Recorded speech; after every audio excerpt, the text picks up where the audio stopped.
आगे 7, 11, 3, 4 के 4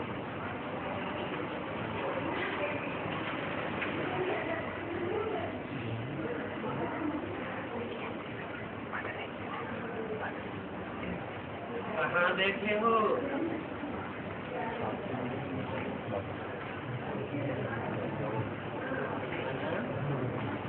कौन सी धाम में बैठे हो?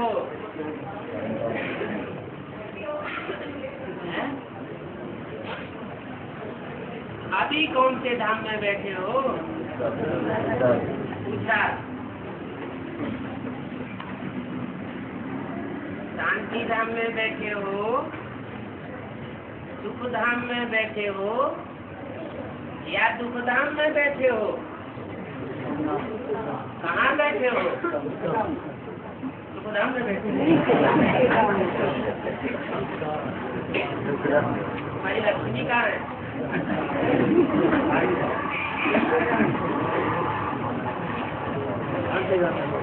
धाम में सिंगल होते हैं क्या?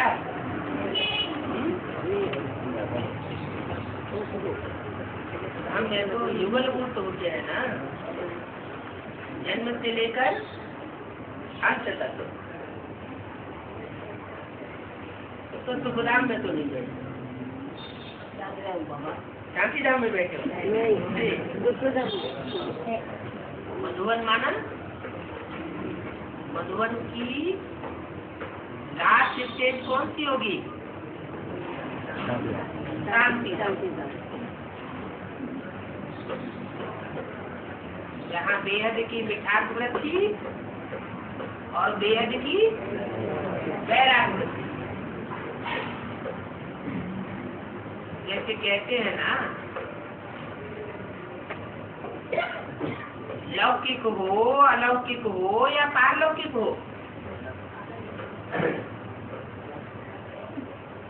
ये संगम युग भी अलौकिक धाम है।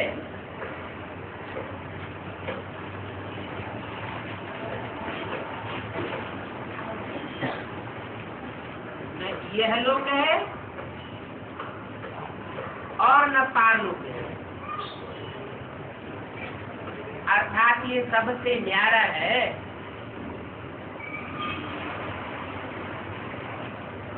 न दुखधाम है न सुखधाम है।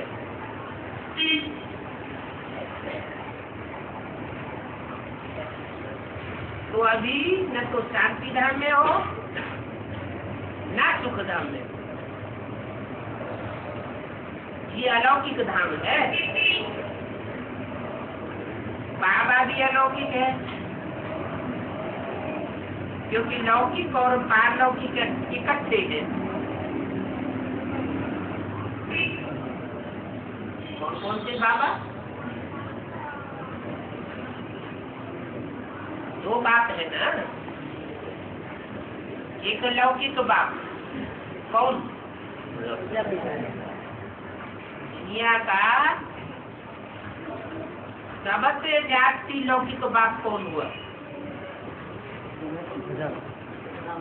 लौकिकता में सबसे आगे प्रजापिता।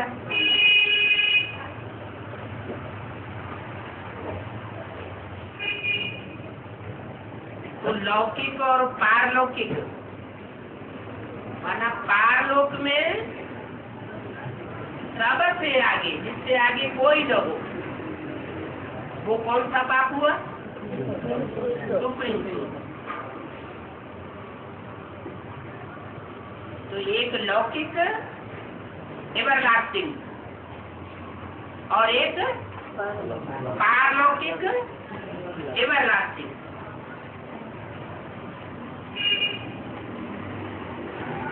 दोनों ही बेहद के हैं और दोनों ही इकट्ठे हैं, माना दोनों का संगम है।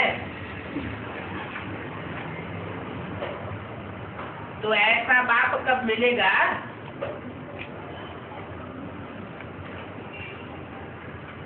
इसमें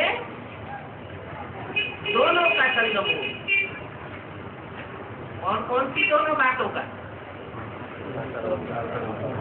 लौकिक और पारलौकिक। सिवाय इस युग के और किसी युग में ये इकट्ठे नहीं हो सकते। युग भी अलौकिक है। किसी को भी पता नहीं है कि हम कौन हैं, कोई नहीं समझ सकता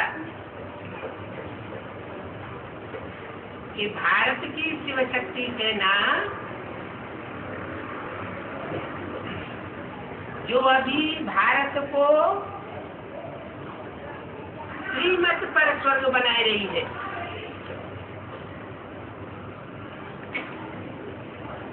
पारलौकिक और लौकिक बात सब जानते हैं। इस अलौकिक बात को कोई नहीं जानता। शास्त्रों में भी नहीं है। इस अलौकिक बात के बारे में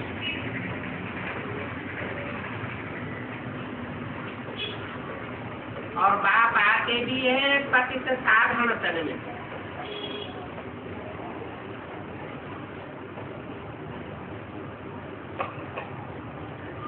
साधारण भी हो और पतित भी हो, परंतु समझते नहीं है। क्या अपोजिशन क्यों करते हैं?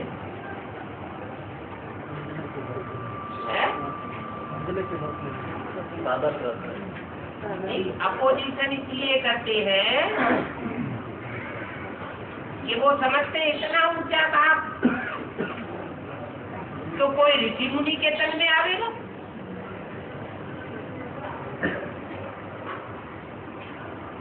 कहते हैं ब्रह्मा को क्यों बिठाया हुआ है?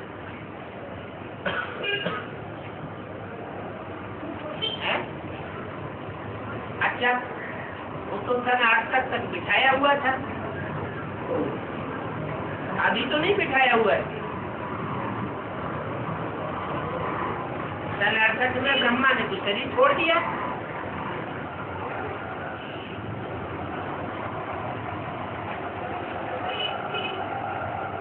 अभी देखने वालों को खुंदक पैदा होती है या नहीं होती है? होती है। क्या खुंदक पैदा होती है? इस ब्रह्मा को ब्रह्मा बना के क्यों बैठाया हुआ है?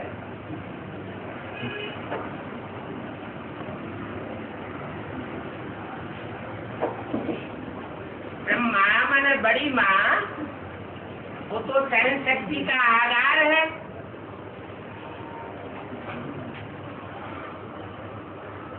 से जाती माँ से जाती सहन शक्ति तो दुनिया में किसी के अंदर हो नहीं सकती। अंत तक बच्चों के साथ, मरते दम तक भी बच्चों के साथ साथ निभाया। अभी एडवांस पार्टी में जो ब्रह्मा बैठाया हुआ है, ये क्यों बैठाया हुआ? छोड़ते ही नहीं। पूछने वाले ये खुंदक का प्रश्न पूछते हैं। अरे प्रजापिता है, पिता है, तो ब्रह्मा भी तो होगा ना। यहाँ ही होने चाहिए ना। यह तो नामी ग्रामी प्रजापिता ब्रह्मा है। इस बात में नामी ग्रामी कहाँ? नामी ग्रामी है? अरे कहाँ नामी ग्रामी? यूरोप में, अमेरिका में, भारत में, शास्त्रों में, भारत के शास्त्रों में नामी ग्रामी है। कौन? प्रजापिता ब्रह्मा।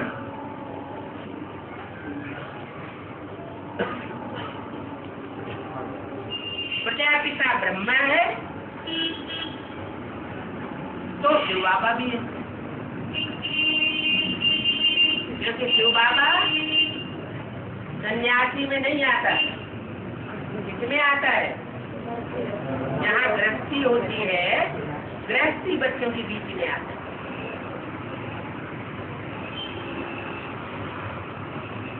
नहीं तो ब्रह्मा कहाँ से आए?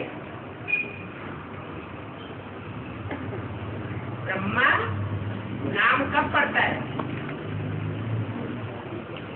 जब शिव प्रवेश करता है तो ब्रह्मा नाम पड़ता है। इसलिए बोला, मान लो ये तन छूट जावे तो जिस तन में भी प्रवेश करेंगे उसका नाम ब्रह्मा रखना पड़ेगा। तो वर्षा तो शिव बाबा से ही पाते हो।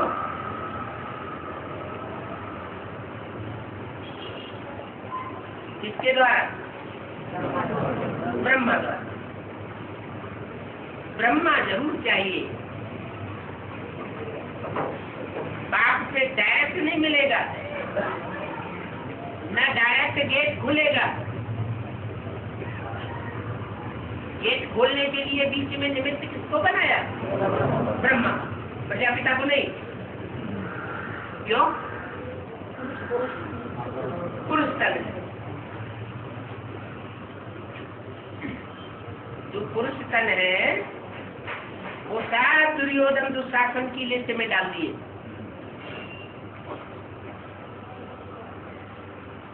तुम नक्का में हो स्वर्ग का गेट खोलने के लिए, तो ब्रह्मा जरूर चाहिए। बाप रमतु रमजवाज है, जो रमत गमत करता है वो कोई को समझ में नहीं आती। ऐसे तो बाप के बच्चे जो है, जो भी बच्चे हैं वो भी रमतु रमजवाज है।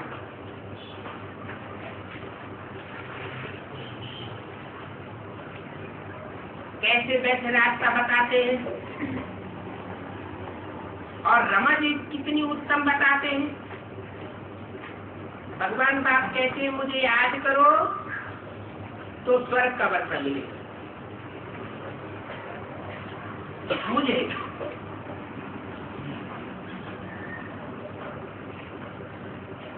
क्या शर्त लगा दी? स्वर्ग का वर्षा तो मिलेगा, लेकिन मुझे याद करो। भगवान स्वर्ग की स्थापना करने भारत में आते हैं।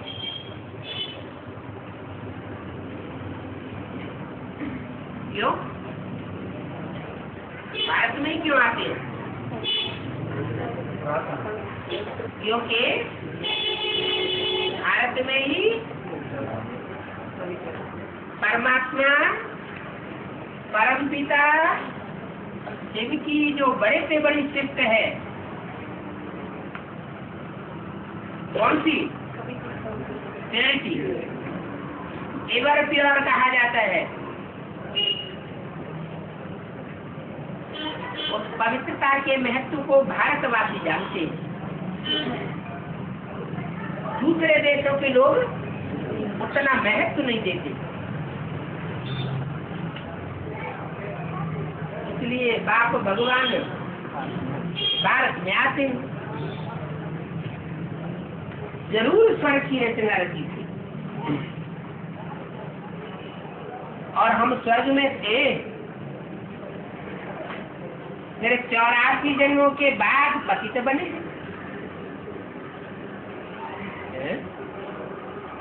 क्या बात कही? 84 जन्मों के बाद, 84 जन्मों के बीच में नहीं है। किसकी बात है?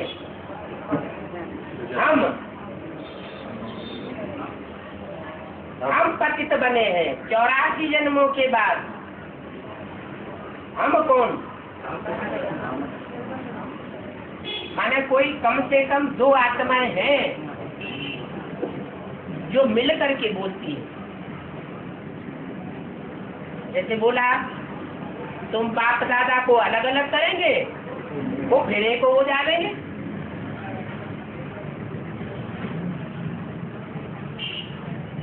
तो 84 जन्मों के बाद पतित बने हैं।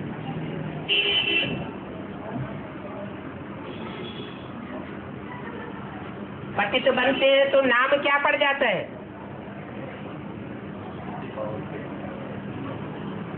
अरे राम का नाम क्या पड़ जाता है और कृष्ण का नाम क्या पड़ जाता है? राम रावण बन जाता है और कृष्ण कंस बन जाता है। तो आखिरी जन्म में जाके ऐसा क्यों करते हैं? हैं?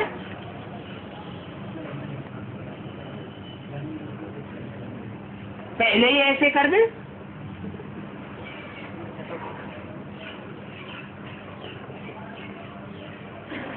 है? आखिरी जन्म में क्यों करते हैं?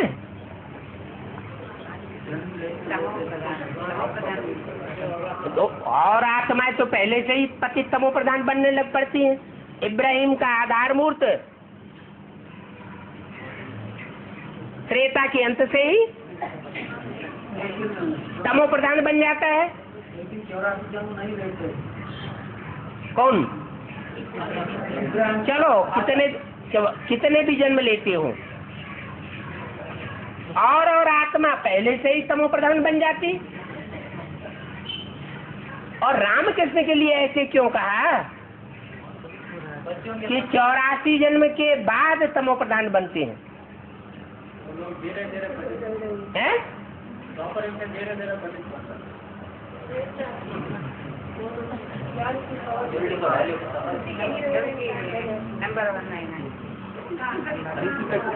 जब पतित बनते हैं, तमो प्रधान बनते हैं, तो विनाश होता है।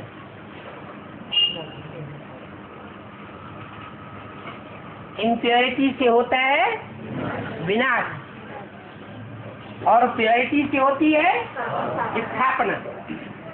अगर वो 2 आत्माएं भी पहले से ही पतित बनने लग पड़े तो किनारा नहीं लगेगा इस सृष्टि का। वो 2 आत्माएं और उनकी सहयोगिनी शक्तियां ऐसी विशेष आत्माएं हैं जिनके आधार पर सारी सृष्टि टिकी हुई रहती है। बच्चे नहीं वो विनाश कर सकते। क्यों? बच्चे विनाश रूपी अंत क्यों नहीं कर सकते हैं? अंत कब होता है? अति होती है तो अंत हो जाता है। बच्चों में इतनी ताकत नहीं है कि अति कर दे। इसलिए बोला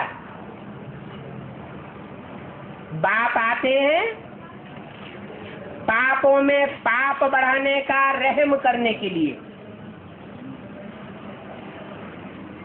ज्यादा दुखी न हो, जल्दी जल्दी खेल खलास हो जाए। तो राम और कृष्ण दोनों ही आत्माएं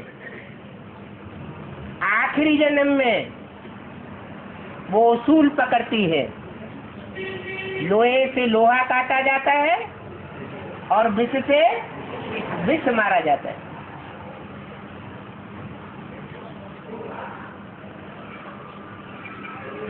तो 84 जन्मों के बाद हम पतित बने, अभी फिर पावन बन रहे हैं। कब? 84 जन्मों का बाद कब हुआ है? संगम युग में है। अभी फिर पावन बन रहे हैं। तुम्हारी लाइफ बहुत ऊंची है।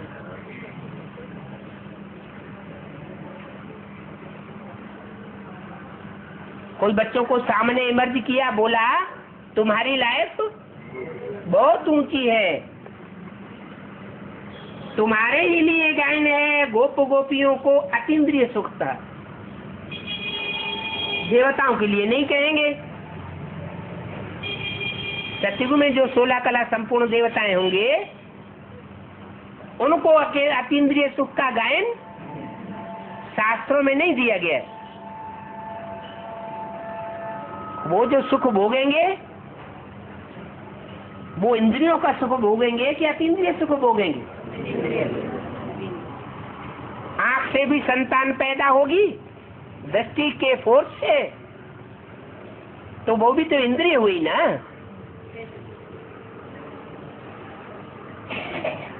कोई प्रूफ दिखाया है?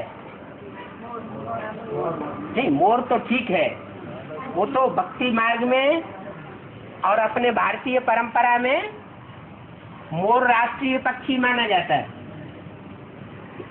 लेकिन हमारे ज्ञान के चित्रों में कोई प्रूफ दिखाया गया है? राधा कृष्ण एक दूसरे को देख रहे हैं, दृष्टि से देख रहे हैं ना, तो दृष्टि आंख का विषय है ना, आंख भी इंद्रिय है। चलो ज्ञान इंद्रिय है, कर्म इंद्रिय नहीं है, लेकिन इंद्रियों से सुख तो होते हैं। और उनके माँ बाप लक्ष्मी नारायण के चित्र को ध्यान से देखो, माँ बाप की दृष्टि सामने है, एक दूसरे को दृष्टि मात्र से भी नहीं देखते।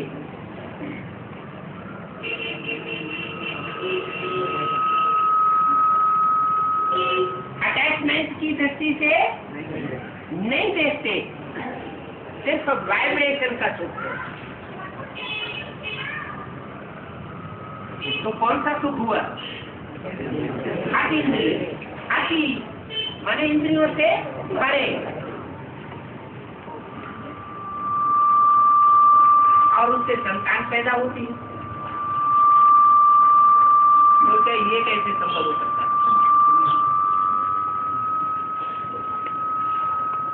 ये संभव हो सकता है क्या?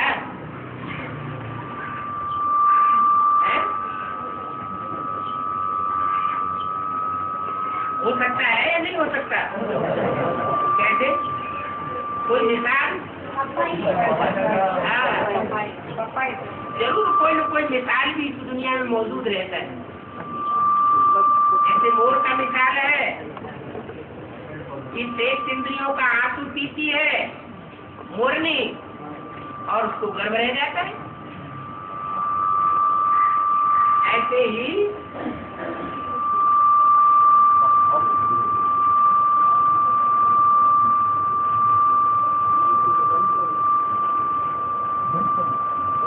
वाइब्रेशन का भी मिसाल है। एक पपीता फल ऐसा है जिसका वृक्ष नर और मादा दो रूपों में होता है। ऐसे तो सभी वृक्ष होते हैं,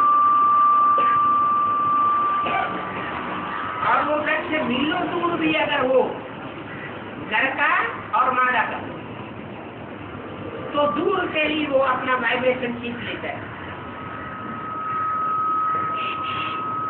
और फल लगने लगते हैं।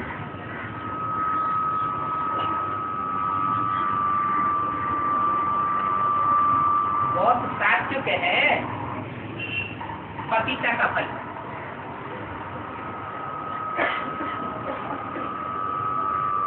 पेट के लिए बहुत अच्छा है। क्या? पेट के लिए पपीता बहुत अच्छा है। नीचे के पेट के लिए या ऊपर के पेट के लिए? बुजुर्ग पेट के लिए। कोई फूल दुनिया का मिसाल है क्या? कोई फूल फल है?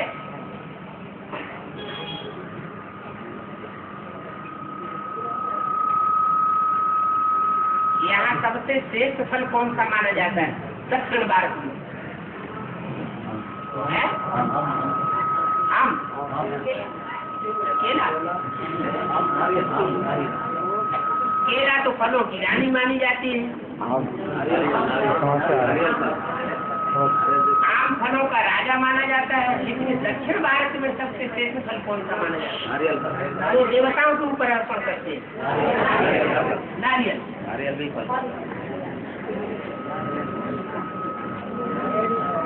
मुरली में बोला है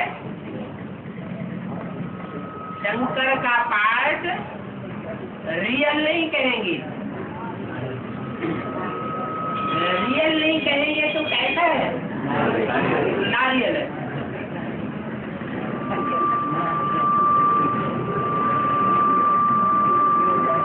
वो हद का नारियल होता है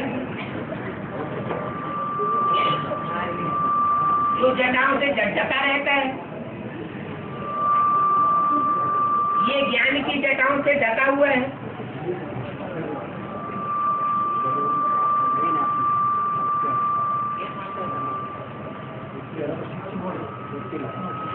बात कहते हैं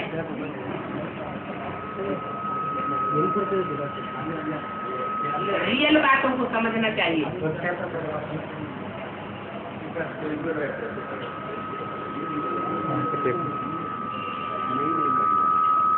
जो अनरियल है उसमें बुद्धि नहीं लगानी चाहिए।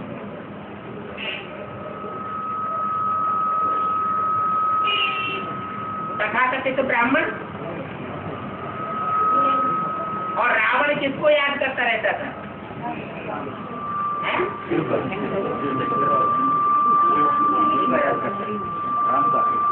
रावण शिव को याद करता था, शंकर। दोनों तो शिव शंकर मिला के एक कर दिया है ना।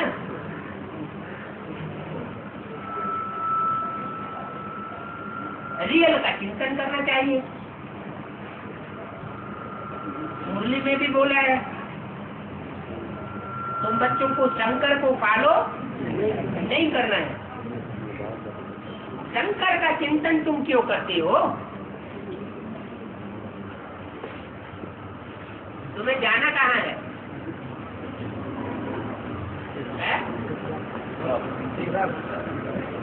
शांति धाम में जाकर के रहना है। नीचे वाले लोक में इधर ब्रह्मा बैठा हुआ है, सुखधाम में रहना है या सुखधाम में जाना है? सुखधाम में जाना है। तो जहाँ जाना है वहाँ का चिंतन करो।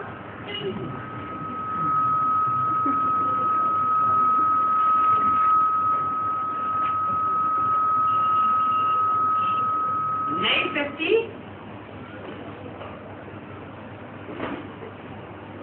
वाइब्रेशन से बनेगी।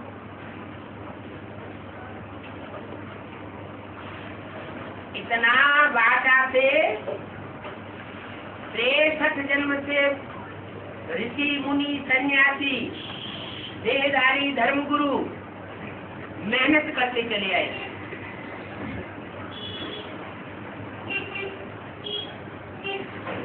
वाचा से कितनी भाषणबाजी की।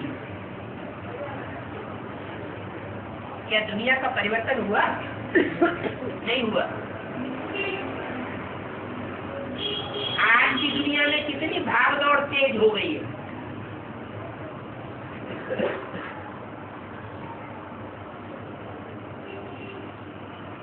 कुछ घंटों में ही सारी दुनिया का चक्कर लगा लेते हैं।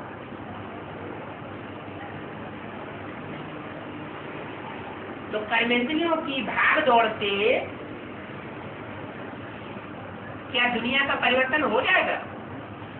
नहीं होगा। तो वाचा से नहीं हुआ, कर्मणा की पावर से नहीं परिवर्तन हुआ, फिर काय से परिवर्तन होगा? वाइब्रेशन, संकल्पों से, संकल्पों की एकाग्रता से। ये एकाग्रता बहुत बड़ी शक्ति है। साइंस की शक्ति इसके आगे कुछ भी नहीं। साइंस मनुष्य कितनी भी शक्तिवान बन गई तो भी दुर्घटनाएं होती रहती। ये मनसा की पावर जब एकाग्रता मनुष्यों के हाथ में आ जाएगी तो सब कुछ कार्य करा सकती। प्रकृति को भी मोल्ड किया जा सकता है। प्रकृति ज्ञान सुनने सुनाने से मोल्ड नहीं होगी। कैसे मोल्ड होगी? याद की यात्रा, वाइब्रेशन से 5 तत्वों को भी कंट्रोल किया जा सकता है। 5 विकार भी कंट्रोल होते हैं।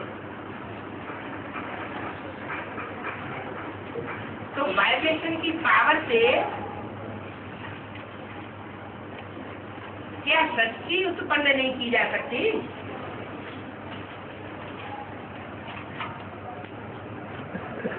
नई दुनिया की जो रचना होगी, राधा कृष्ण जैसे बच्चे, उनकी पैदाइश नहीं हो सकती है क्या?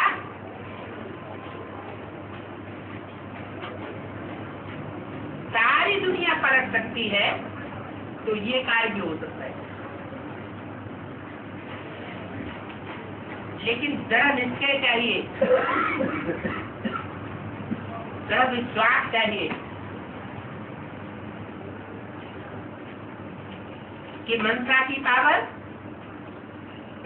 बड़ी तीखी पावर,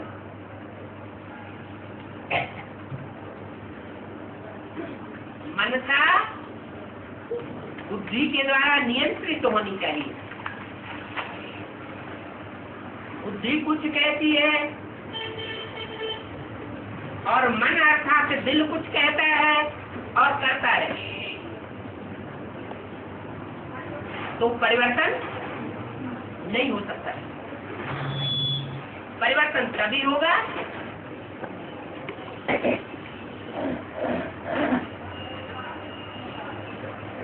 जो ऊंचे से ऊंची शक्ति है, इसे 3 पुरियों में सबसे ऊंचा बैठाया गया। कौन? शिव शंकर भोलेनाथ। इसके आधार पर ही संस्कार शक्ति परिवर्तन हो और उसके आधार पर ही मन का परिवर्तन हो। कहते संस्कार नहीं चलते, संस्कार नहीं बदलते। जैसे कोई के अंदर चोरी के संस्कार है, छुपाने के संस्कार है, कहते कैसे पोता देते हैं? 8-8 10-10 पेज का पोता में लिख करके देते हैं, तो भी जो बात लिखनी चाहिए तो नहीं लिख पाते।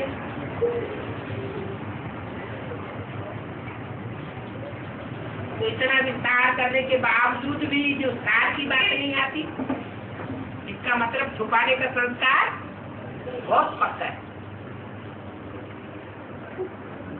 वो संस्कार कैसे पलटेंगे?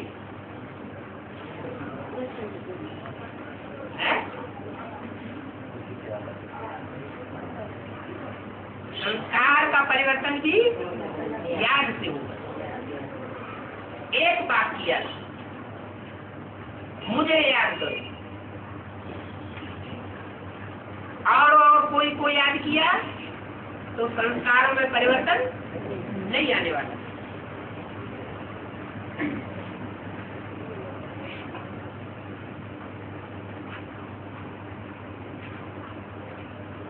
तो इंद्रियों से परे का सुख भोगने के लिए मनसा को बहुत कंट्रोल करना है।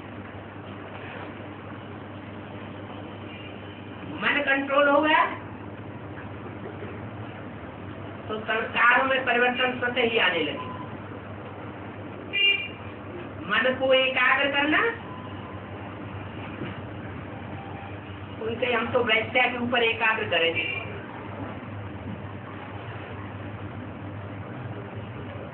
तो एकाग्र हो जाएगा, होगा? एक के ऊपर एकाग्र करेंगे, लेकिन वैश्या के ऊपर एकाग्र करेंगे तो एकाग्र होगा? अरे वैश्या की बुद्धि तो चारों तरफ भटकी हुई है, जैसा संग करेंगे वैसा ही सब रंग लगेगा ना। इसलिए बाप कहते हैं, क्या कहते हैं? मां एकम याद करो, और याद करने योग्य ऊंचे से ऊंची शक्ति कोई है नहीं जिसके ऊपर कंसंट्रेशन किया जाए। और मेरे को समझ करके याद करो, पहचान करके याद करो। ऐसे नहीं कि मैं सर्वव्यापी हूँ।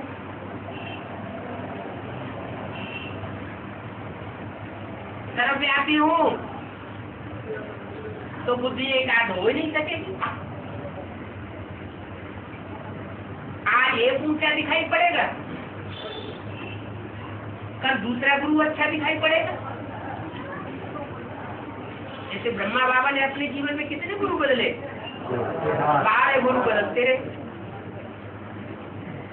तो गुरु भगवान का रूप होता है।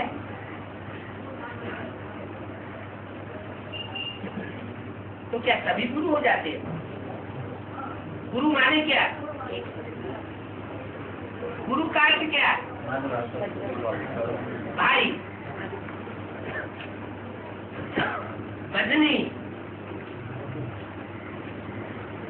तो 12 गुरु किए, इसका मतलब एक से ज्यादा एक बदनी मिलता गया। आखिरी कौन मिला? आखिरी तो प्रजापिता मिला ना। प्रजापिता और जन्म में भी मिलता रहा। क्या वो 16 और जन्म में नहीं थी?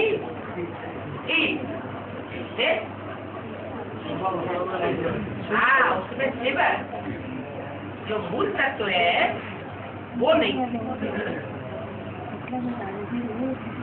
शिवर वो सुप्रीम सोल जो सदा ही एकाग्र है, बल परम नाम छोड़ करके इस सृष्टि पर आ जाता है, पतित तन में आ जाता है, पतित दुनिया में आ जाता है। माउंट आबू में आ जाता है। क्या? जो बदबू के पहाड़ हैं वहां एक आ जाता है। ऐसे बदबू के ढेर के बीच में आ जाता है तो भी बुद्धि से ऊंची स्टेज में रहता है, या गंध में मिलकर हमारे तुम्हारी तरह एक हो जाता है। ऊंची स्टेज में वो सदा शिव है, अच्युत है। कितने लोग गाते रहते हैं, अच्युतम केशवम राम नारायणम कृष्ण दामोदरम वासुदेवम हरिम श्रीधरम माधवम गोपिका वल्लभम जानकी नायकम रामचंद्र भजे। अब सबको मिला के एक समझ लिए, स्तुति करते हैं ना। अब हमारी समझ में आया कि वही राम कैसे है, वही ब्रह्मा कैसे है, वही शंकर कैसे है, वो कृष्ण कैसे है। जरूर कोई ऐसा एक रूप है, प्रैक्टिकल रूप, साकार रूप, जिसमें वो काम करने वाली नामधारी शक्तियां प्रवेश है। उससे ऊंचा और कोई नहीं।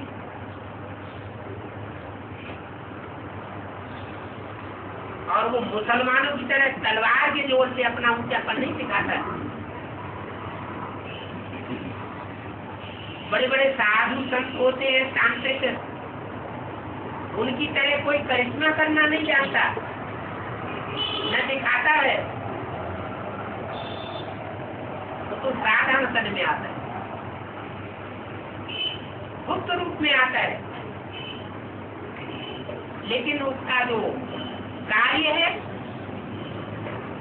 वो जब संपन्नता को प्राप्त होता है तो सारी शक्ति में स्वतः ही परिवर्तन दिखाई पड़ता है। और ये भी सबकी नजरों में आता है कि ये परिवर्तन किसके द्वारा हुआ।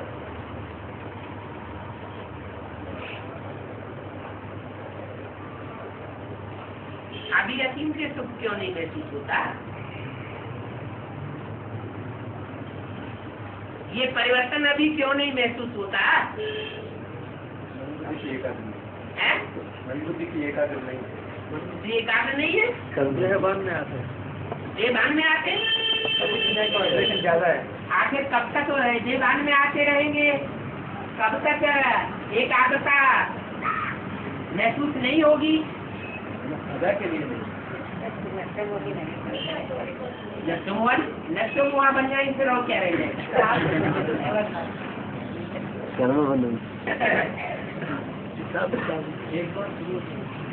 इसलिए बोला है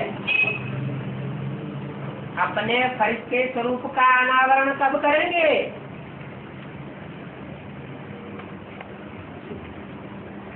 जैसे घूंघट हटाया जाता है ना, ऐसे कोई मूर्ति का अनावरण करना होता है तो आगे पर्दा डाल देते हैं। मूर्ति का उद्घाटन करते हैं तो पर्दा हटा दिया जाता है। तो अपने फरिश्ते स्वरूप का अनावरण कब करेंगे?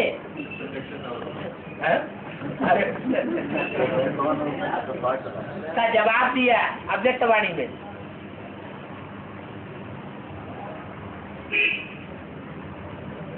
चीफ जस्टिस को बुला लेंगे क्या? इशारा दे दिया। क्या इशारा दिया? जब तक चीफ जस्टिस आकर के 12 न्यारा न कर दे। चीफ जस्टिस क्या करता है? फैसला कर देता है ना।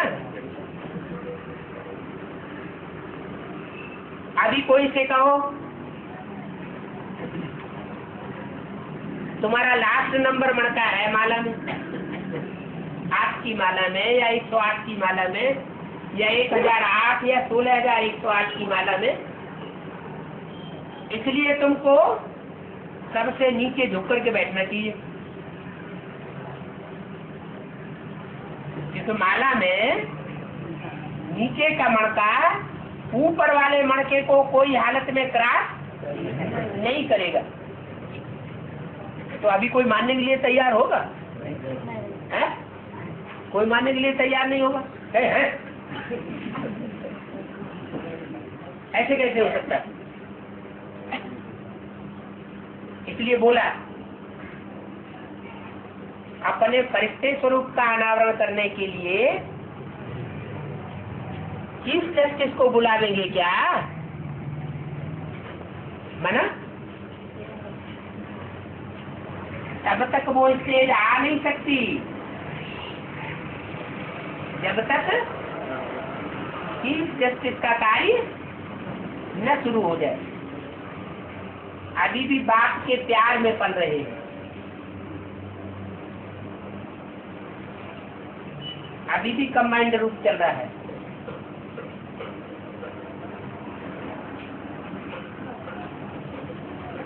कहाँ कंबाइंड रूप चल रहा है?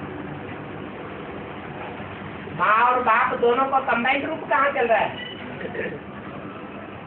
माँ का तो पता भी नहीं है, पता नहीं किस कौन क्षेत्र में जाके बैठ गई। है? हाँ,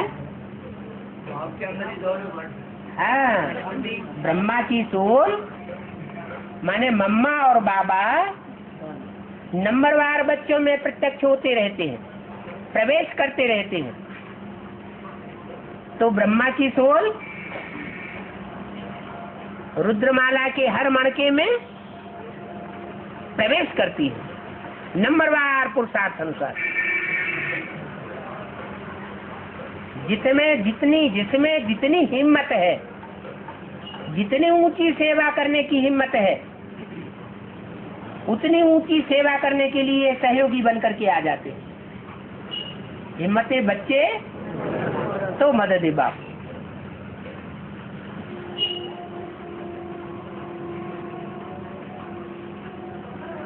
तो बाप कहते हैं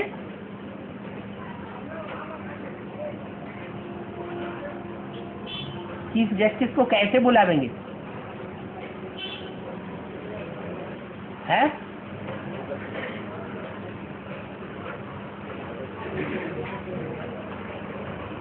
नहीं सुधरेंगे तो माने तो आ जाएंगे। फिर क्या, फिर तो न सुधरने वाले सारे काम करना शुरू कर दो, अपने आप आ जाएंगे।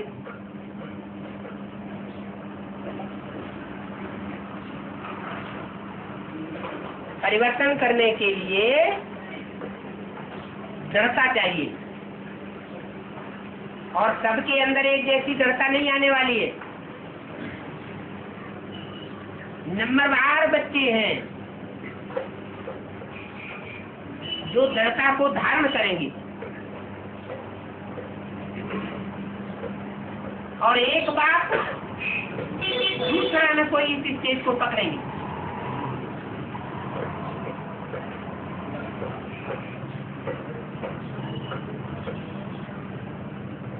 इसलिए बोला है कि ऊंची सी ऊंची स्टेज बनाने के लिए एक नारायण को याद करना है। वो सबसे अच्छा पुरुषार्थ है।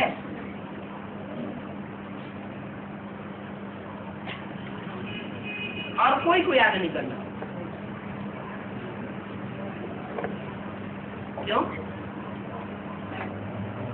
जब हमारा ज्ञान प्रवृत्ति मार्ग का है तो एक को क्यों याद करें? दो को याद करें ना। लक्ष्मी नारायण कंबाइंड को याद करें, एक को याद करना, एक को माना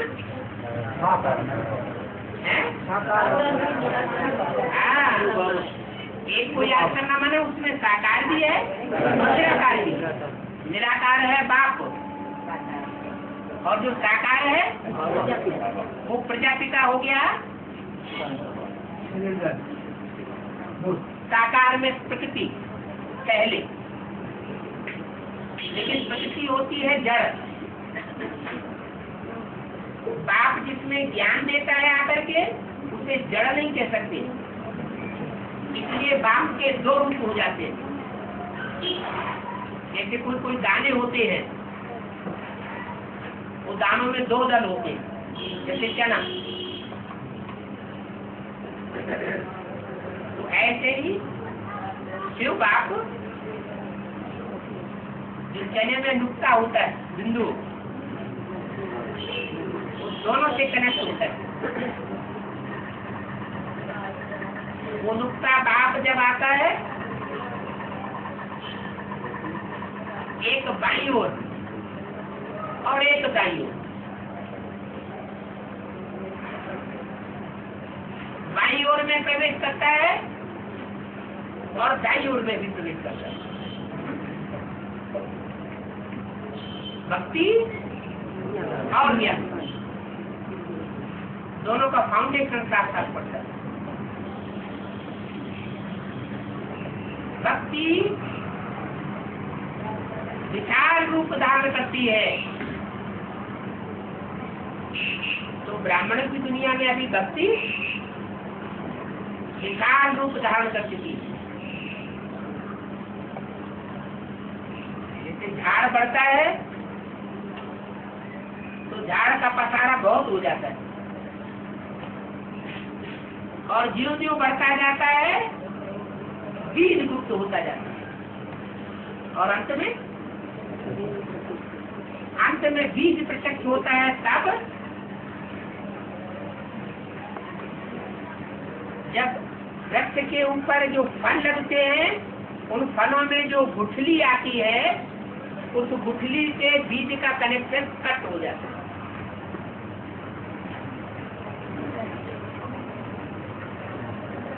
माना बुद्धियोग टूट जाता है।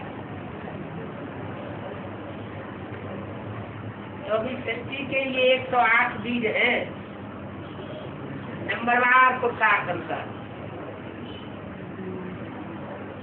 जब तक डिटैच नहीं होंगे, जब तक अटैचमेंट खलास नहीं होगा देह और देह के संबंधियों के साथ, तब तक नई सृष्टि की शुरुआत नहीं हो सकती। ये बात दूसरी है कि पहले 8 डिटैच होंगे, बाद में 100 डिटैच होंगे, लेकिन डिटैच होना जरूरी। डिटैच होना माना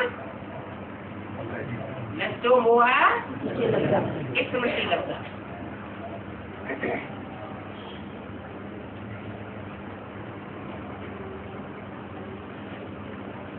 सबसे ज्यादा डिटैच होने में, काहे से डिटैच होने में ज्यादा तकलीफ होती है? अपनी देह में भी जो पेट है ना, क्या खाएंगे,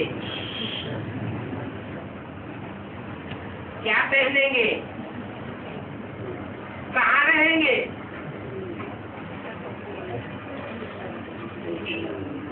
ये चिंता बहुत सताती है। भले बाप आकर के गारंटी देते क्या मेरे बच्चे भूख नहीं मर सकते, मेरे बच्चे, क्या कहा? हाँ, ये किसने कहा मेरे बच्चे? बाप ने कहा मेरी बच्ची, ऐसे क्यों नहीं कहा?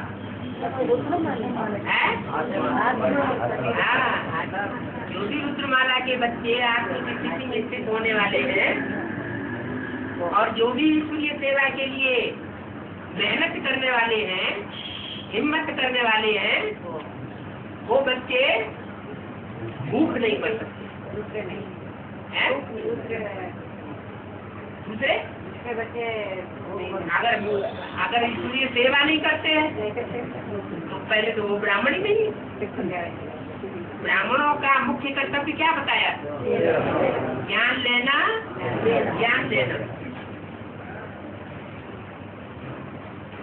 पवित्र है, ज्ञान लिया और उसको धारण नहीं किया तो ज्ञान लेने से क्या फायदा है?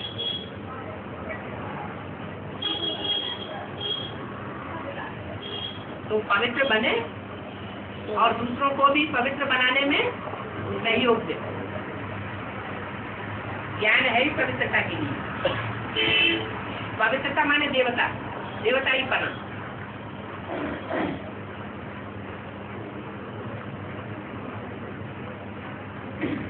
तो अभी क्या करना है? पवित्र बन जाए।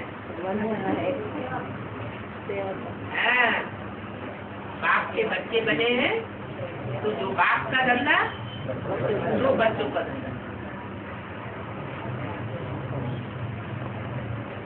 कंप्लेंट करते हैं, कोई सुनता ही नहीं। सुनाने से क्या फायदा? बाबा तो कहते हैं ना, प्यासे को पानी पिलाना चाहिए, भूखे को भोजन खिलाना चाहिए। सबका पेट भरा हुआ है, प्यास किसी को है ही नहीं, तो किसको सुनाए?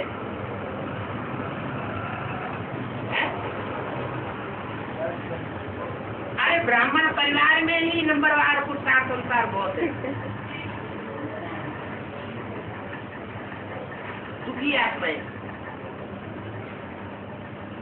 तो ब्राह्मण परिवार में जो दुखी हैं उनको क्या करना चाहिए?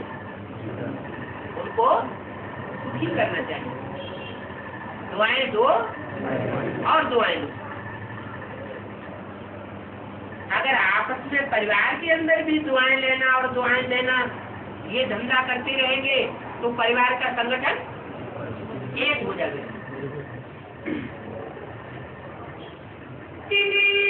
वो क्यों नहीं होता?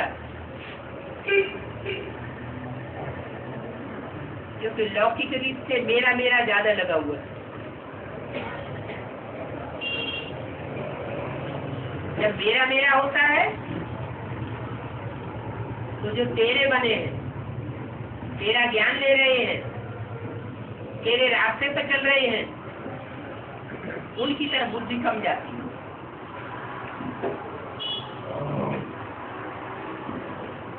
अभी बुद्धियों की सारी कसरत है,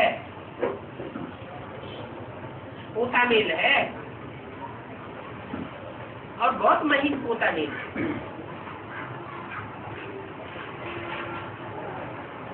अभी कुछ वर्षों से कहना शुरू कर दिया कि पहले कर्मणा से पाप कर्म करते थे तो 100 गुना बोझा करता था।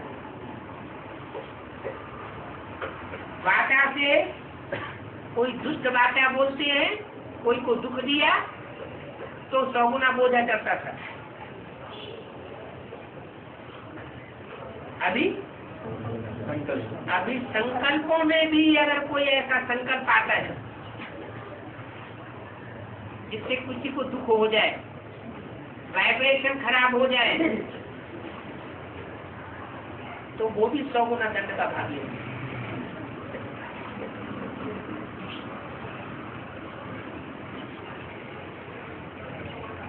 क्या करना है?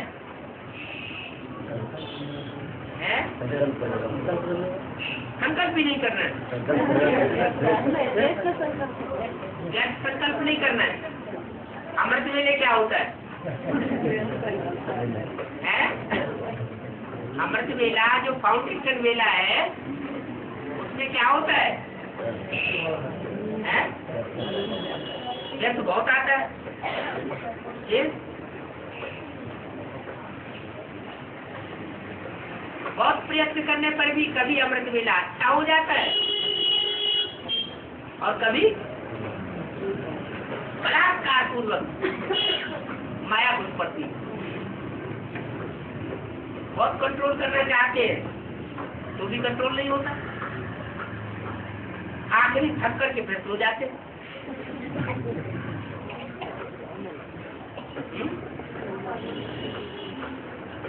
अच्छा सच्ची सच्ची बताना, दोबारा नहीं लेकिन 2 दिन को ज्यादा आ जाती है? अगर झूठ बोलेंगे तो और बढ़ जाएगा है?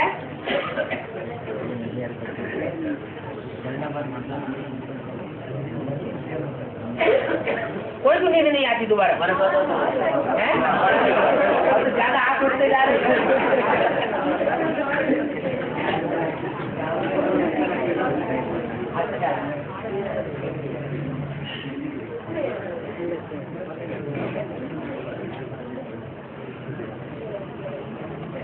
बोला है अमृत वेला अगर सुधार लिया तो सब सुधर जाएगा।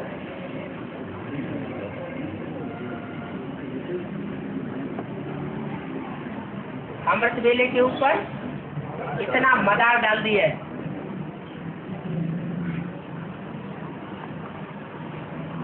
अमृत वेला फाउंडेशन वेला है। जैसे संगम युग 5000 वर्ष का फाउंडेशन है, उसमें भी पुरुषोत्तम संगम युग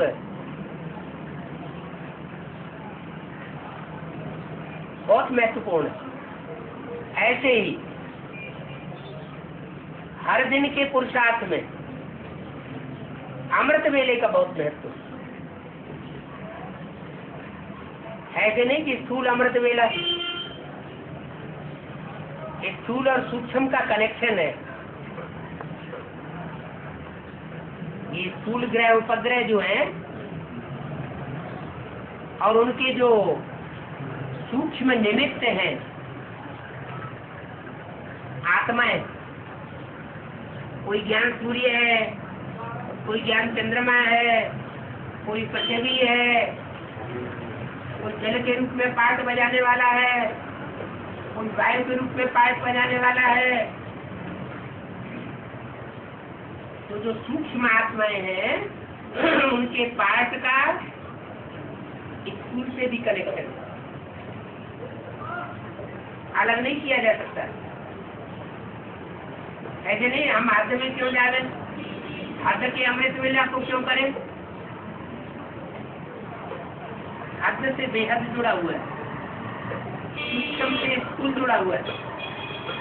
जैसे आत्मा सूक्ष्म है, शरीर स्थूल है, लेकिन दोनों एक दूसरे से जुड़े हुए हैं और दोनों के जुड़े हुए होने पर ही परिवर्तन हो सकता है। आत्मा शरीर छोड़ जाए, जैसे ब्रह्मा बाबा ने शरीर छोड़ दिया और फिर अपने आप परिवर्तन हो जाएगा, ये नहीं हो सकता है। स्थूल शरीर से ही सारा पुरुषार्थ होना है आत्मा। क्योंकि ब्रह्मा की सोल को भी हम बच्चों में प्रवेश करना पड़ता है।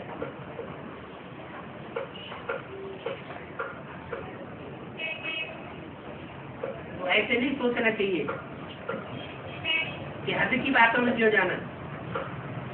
बाबा तो बेहद की बातें बोलते हैं, बेहद का ज्ञान सुनाते हैं।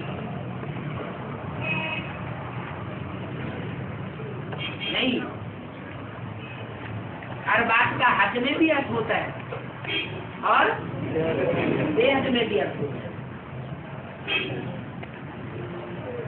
हद में परिवर्तन तब होगा जब पहले बेहद में परिवर्तन हो। सूक्ष्म ज्यादा बेहद है या स्थूल ज्यादा बेहद है? सूक्ष्म को कहेंगे बेहद।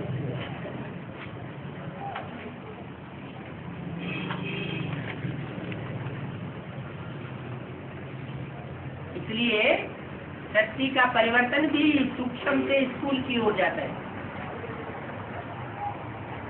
ब्राह्मणों की दुनिया में सूक्ष्म परिवर्तन कब से हुआ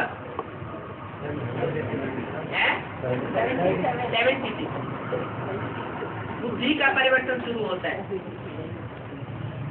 जब तक बुद्धि का परिवर्तन नहीं हुआ है तब तक मन भी परिवर्तन नहीं हो सकता है। मनुष्य आत्मा जन्म लेती है, जन्म से ही उसको सबसे बड़ी दात मिलती है ईश्वरीय। हर मनुष्य आत्मा को कौन सी? बुद्धि की दात मिलती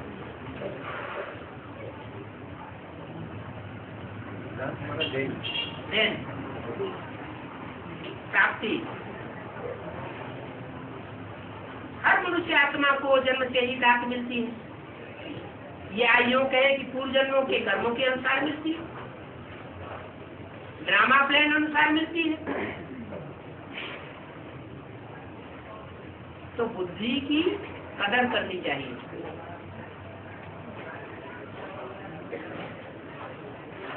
परंपराओं को नहीं अपनाना चाहिए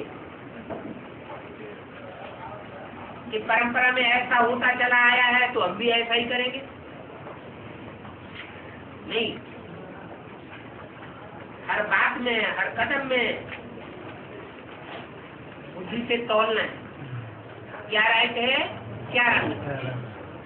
अपनी बुद्धि काम नहीं करती तो क्या करे?